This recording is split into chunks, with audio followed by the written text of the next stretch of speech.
This girl was babysitting when she heard a knock at the door. Then later, Mom got a chilling text.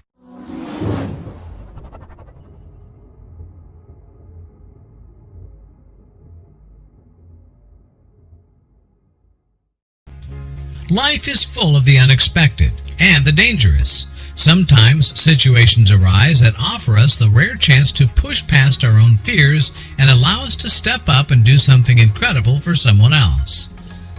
This story is about a young girl who found herself in a rather hairy situation and the chilling message that would ultimately save her life and the life of someone very dear to her. 14-year-old Savannah Jones had been tasked with a big responsibility. Her older sister had given her the chance to prove how grown-up she was by babysitting her 4-year-old niece Zoey at their family home. Savannah and Zoe were playing together in the living room. The 4-year-old's toys were strewn about on the floor and the TV was on.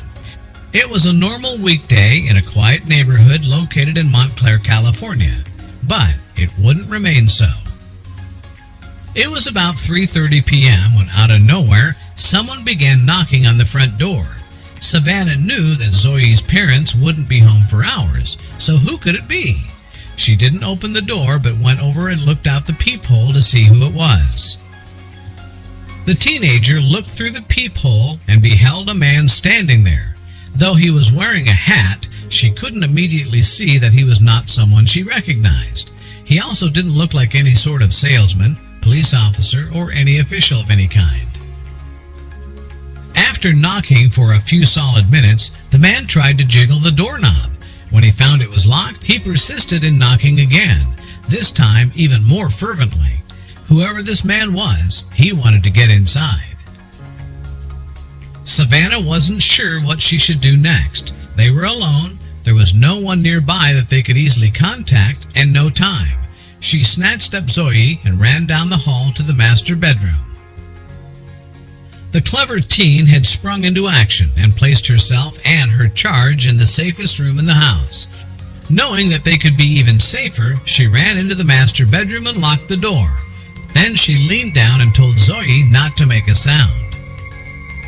The stranger at the door had become tired of waiting. He kicked in the front door and barged into the house. Savannah told Zoe that they were playing a game and that she had to stay quiet. She was so frightened that the intruder would hear them, but she was even more concerned that he might harm little Zoe. As the intruder made his way around the house, Savannah hoped that he would stick to the outer rooms. She hoped beyond hope that he wouldn't come toward the room where they were hiding. Then she heard him enter her mother's room. The man was in the next bedroom over. Savannah told Zoe to hide behind the toilet and crouch next to her. As they sat in silence, the teen realized something. She still had her cell phone in her pocket. Quickly and quietly, Savannah turned the sound off and texted her mom, Maria, from the bathroom. "He's inside, Mom. He's gonna hear me," she wrote. "You call or come home or something, Mom." She waited patiently for a reply. As she waited for a reply, she heard the man wandering around the house, opening and closing doors as he went. When she got the text from her daughter, panic swelled inside Maria Jones. She was helpless to aid her trapped daughter and granddaughter, but she had to do something. The minutes stretched on and on, with no sign of help for the girls. Meanwhile, the sounds of the man ransacking the house could be heard outside the bathroom door. "I kept staring at the door and hoping that he wouldn't try to open it," said Savannah. Finally, after what felt like hours, Savannah's mother texted her back that she had called a neighbor. The teen heard the man scramble about a few minutes later before hearing the familiar voice of their neighbor echoing throughout the house. Despite the timely arrival of the concerned neighbor, the man had gotten away. Thankfully, though, he'd only ransacked 2 rooms looking for valuables and never found either of the girls. Soon after, the police arrived on the scene.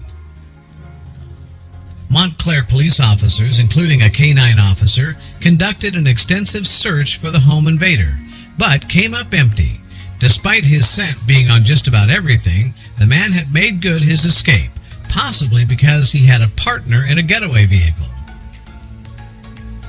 Savannah's family rushed home after to make sure both of them were okay. Her mother and sister were very proud of what she had done. She was very smart and brave, said her sister Yesenia Berrigan. She did everything right. Today, Savannah Jones is working with her family to process what happened that fateful day. She says that she is still experiencing a range of emotions. Relief, and then knowing that he's still out there, I don't know, scary, she told a local news station. The suspect, who is still out there somewhere, was described as a bald black man in his 20s wearing a dark-colored sweatshirt, jeans, and a hat.